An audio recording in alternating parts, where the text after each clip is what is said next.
As a child, we all long for a hero. As a society as a whole, we search for that leader that can be our hero. But as we mature and as we grow, it dawned on us that the hero is inside every one of us. And in the world's social media, we all start at zero.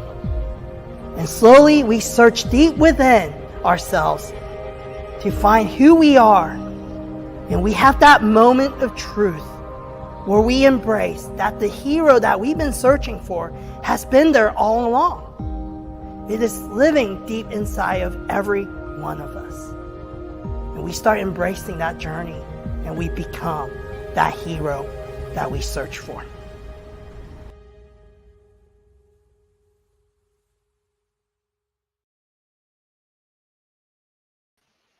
Hey, good morning, everybody, and welcome to episode 19 of Zero to Hero. We have an awesome episode coming to you guys today. We have author, motivational speaker, and co-founder of 4D Athletes, Jason Holzer, joining us today. So I don't want to tell his story for him. He's got a great Zero to Hero story. So let's go ahead and bring him on, Kevin Kwok and Jason Holzer.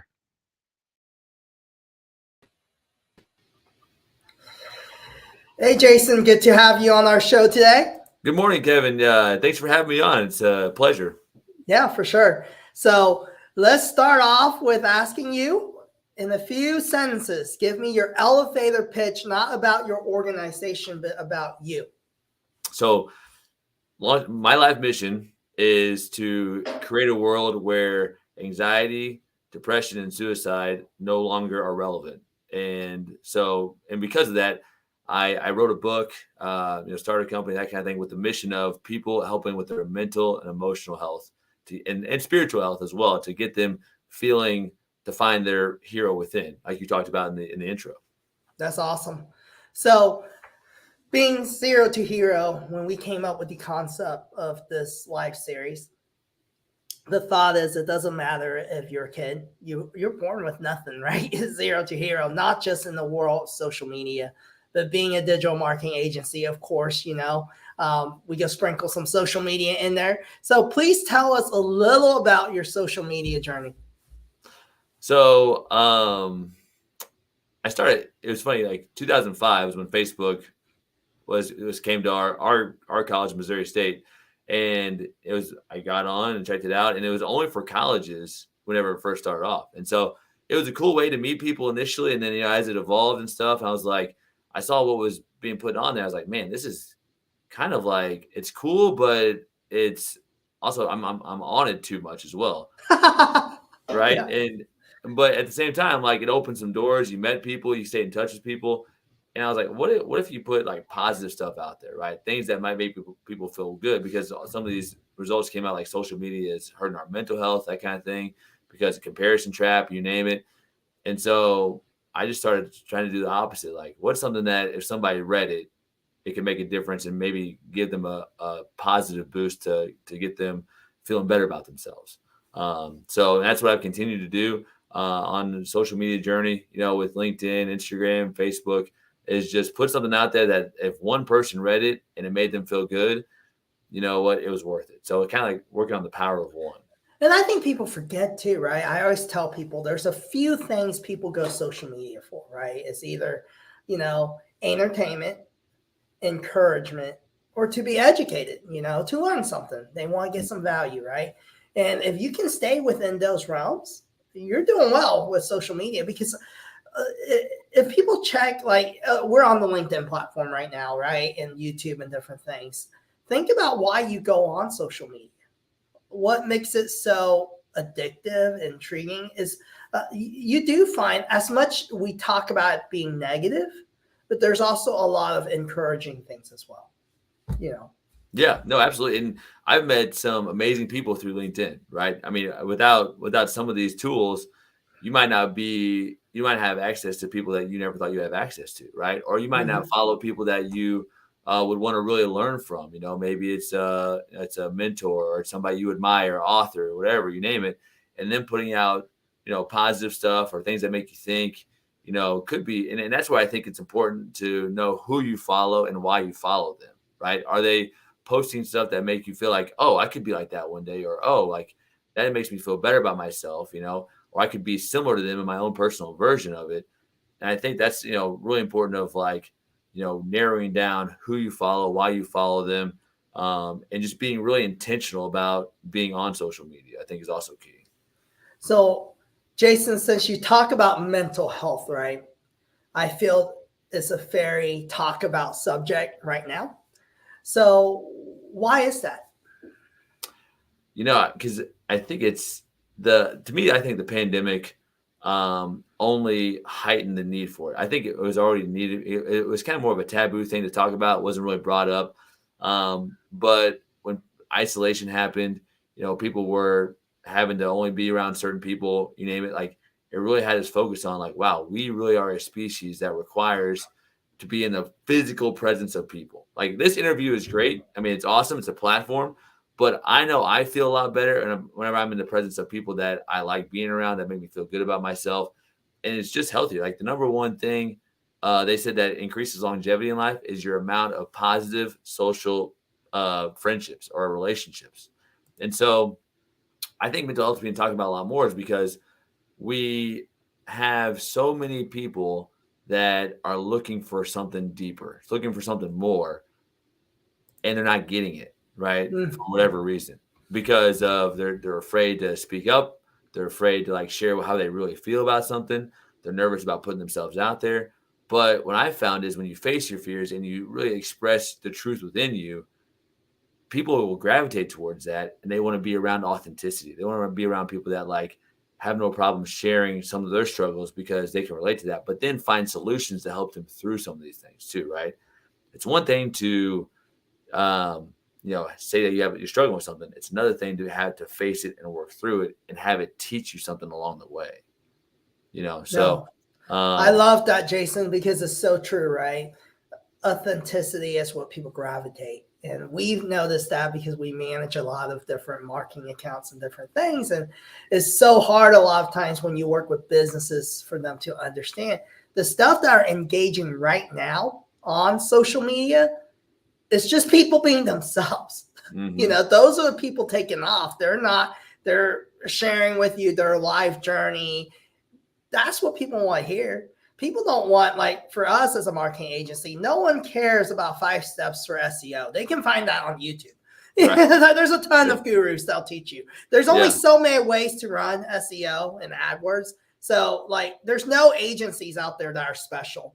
They aren't waving a magic wand or have a magic formula. Right. But the truth is the content you put into these platforms that make it special. Right. Mm-hmm. And that's what people don't understand. I think we, as a human race, we overcomplicate things. Right. Sure. Yeah. And I think, too, what you said about like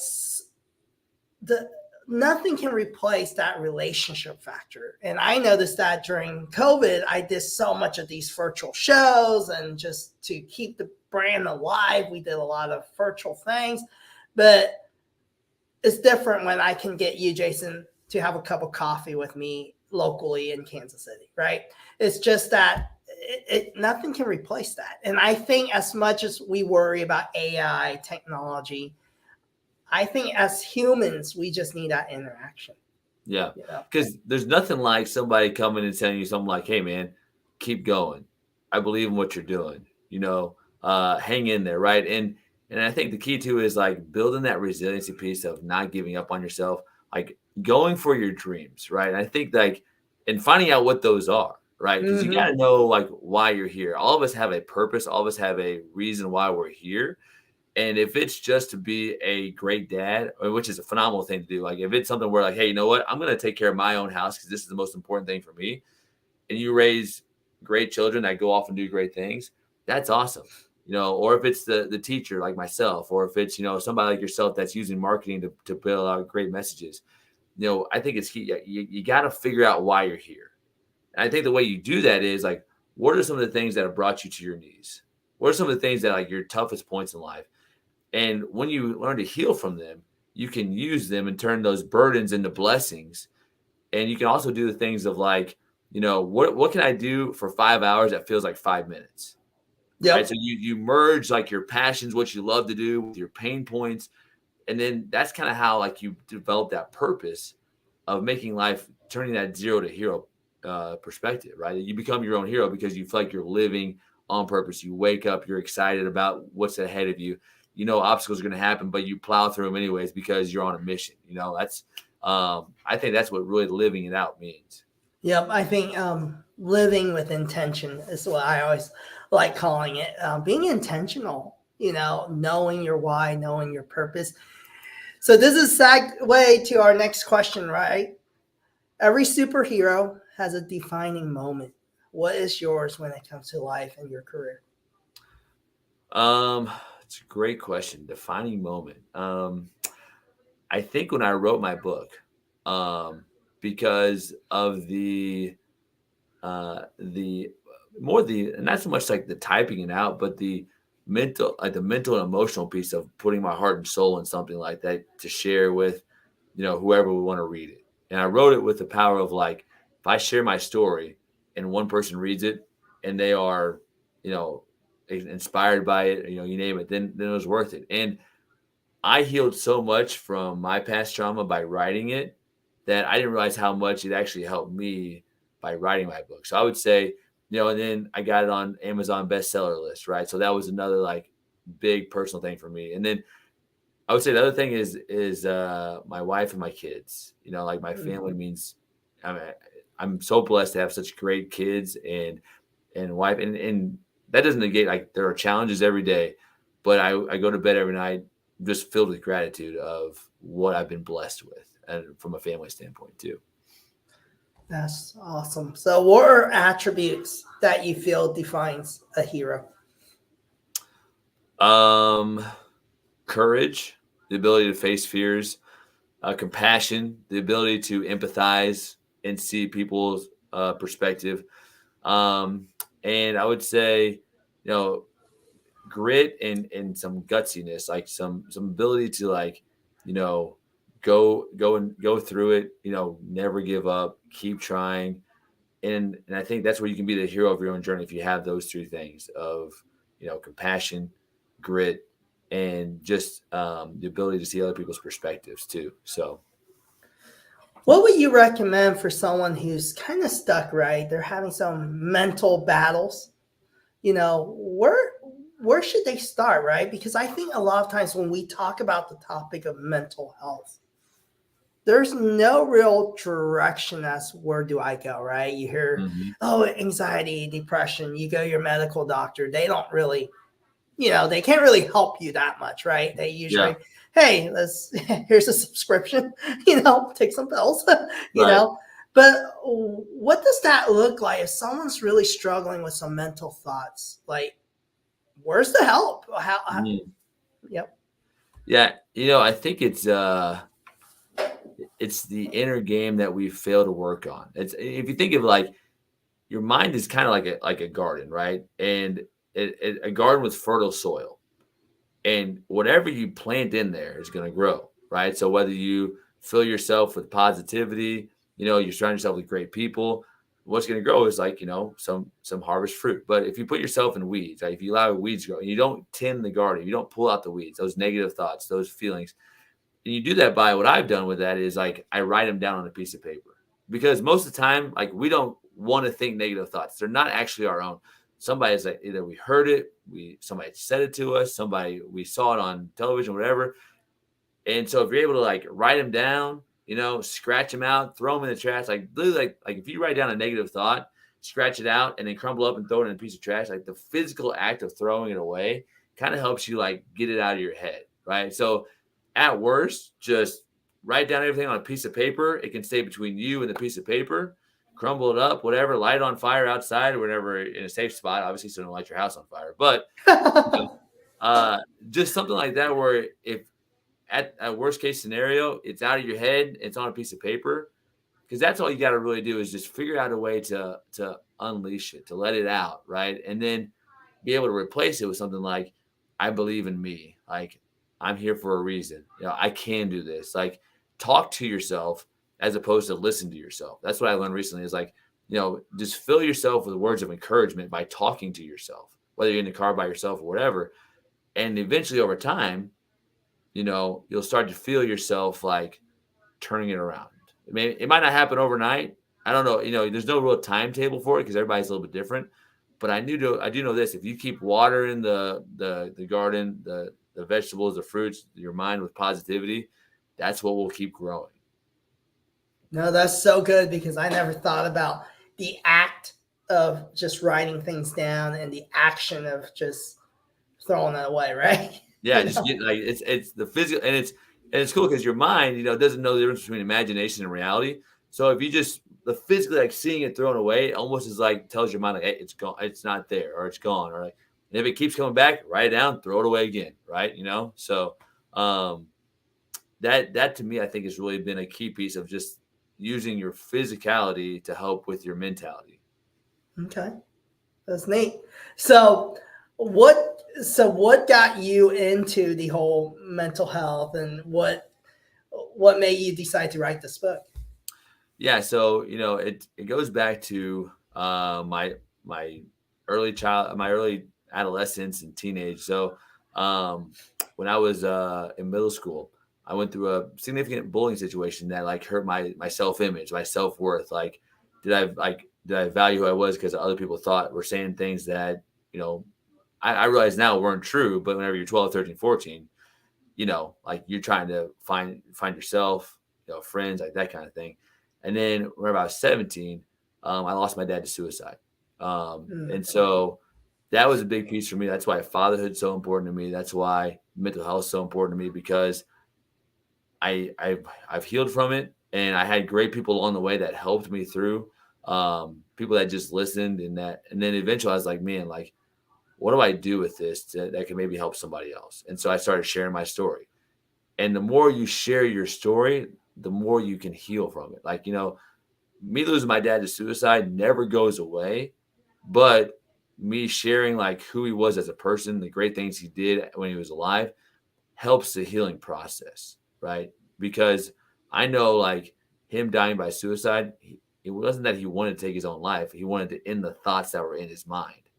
So that's why like mental health to me is so important, because if you can change the way you think, you change your perspective on your life. Like life is all about perspective and how you see things. And most of us don't realize that you can shift your perspective on something and flip it, and you can get yourself out of any rut if you really are intentional about it. Yep. No, that's so good because I do agree.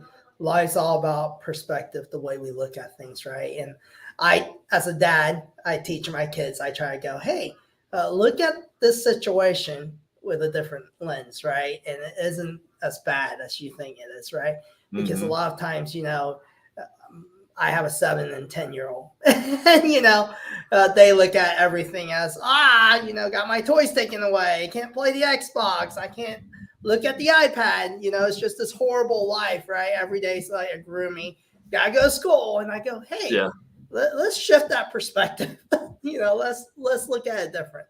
And Yeah. I think it is so true, right? Because even kids, at that age, if you can shift their perspective, all of a sudden you see their day changes, right? Mm-hmm. Yeah, and I think too, you could say, hey, you know what? That's one perspective you could have. What's another one, right? And kind of give them like help them understand, like, sure, you could have that perspective, but what's some other things, and when you get kids to think, that's how you also help them, shift to a different lens. Because I have a 6 and 3-year-old, like, and they have to, and my 6-year-old's in kindergarten. He's got to get up. It's the first time he's got to get up early for school. It's like, oh, Dad, I hate school. I was like, okay, yeah, you get school. I get it. What else do you like? It's like, well, I like STEM. Oh, okay. Tell me more about that. So if you find the things that they like, right, and focusing on those also helps too, right, of learnership perspective. So for sure. And that's really how simple it is, right? And we can use these tools as adults too, because there are days you just don't feel like getting out of bed and going to your job or your career or entrepreneurship. Yeah, it's challenging. I think one thing that I've adopted is like, instead of saying I have to, saying I get to, right? Yep. I get to be a dad today. I get to have a job today. I get to, whatever it is in the day. And it just helps you feel like, oh man, it's like it feels more opportunistic as opposed to a burden, right? Or as opposed to an obligation, So Yep. So important, I think, that little shift of mindset. And I even tell my staff that, it's just little things that matter. mm-hmm. So if you had to pick a superhero that relates best to you, who would that be and why? Ooh. Let's see. Superhero that relates best to me. Man, I would have to say,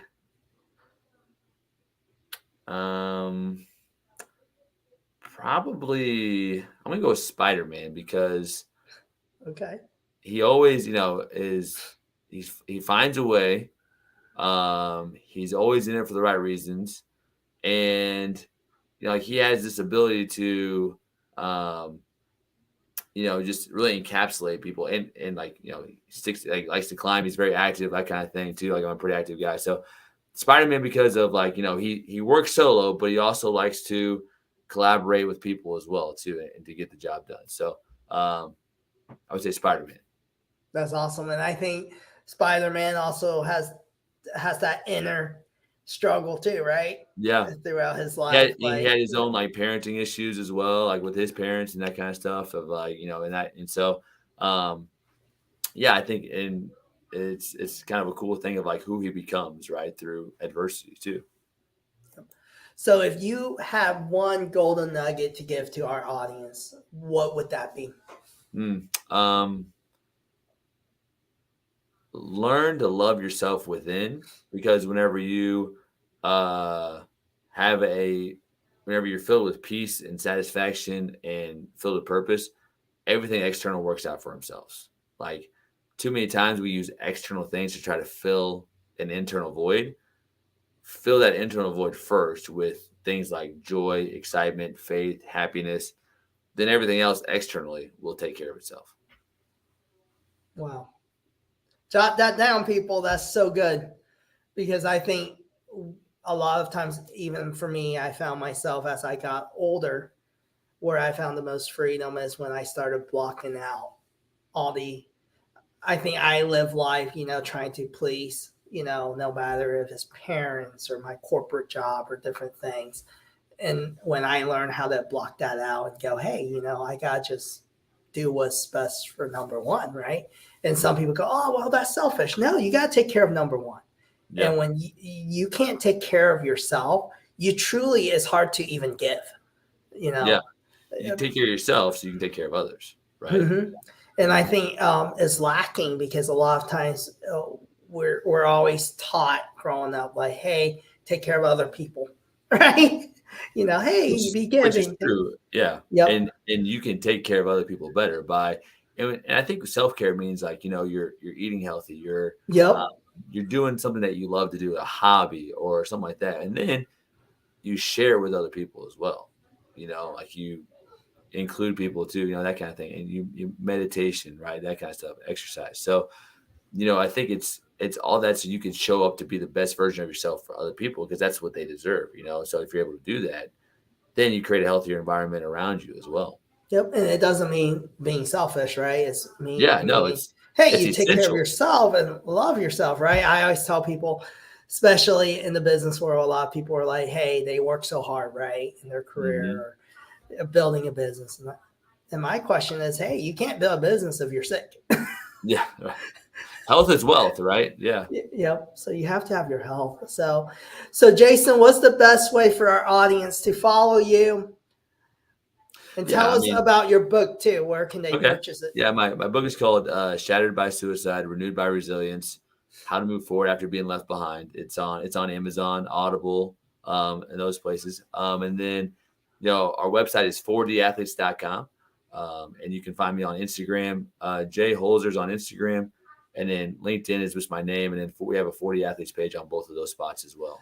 Yep. Before we leave today, tell us a little about 4D Athletics. Yeah. So 40 Athletes is a online platform that teaches leadership, life skills to athletes, and develops them in ways that help them mind, body, spirit, and emotions so they can perform their best both in and out of sports. As well. And we also have something for parents and coaches as well to help them navigate sports, help them work with kids, help them understand what they're going through. to build a better world using sports. That's awesome. So follow Jason and appreciate everyone for your time. I know it's early in the day, so people are just getting finished with their coffee and now sitting down working probably.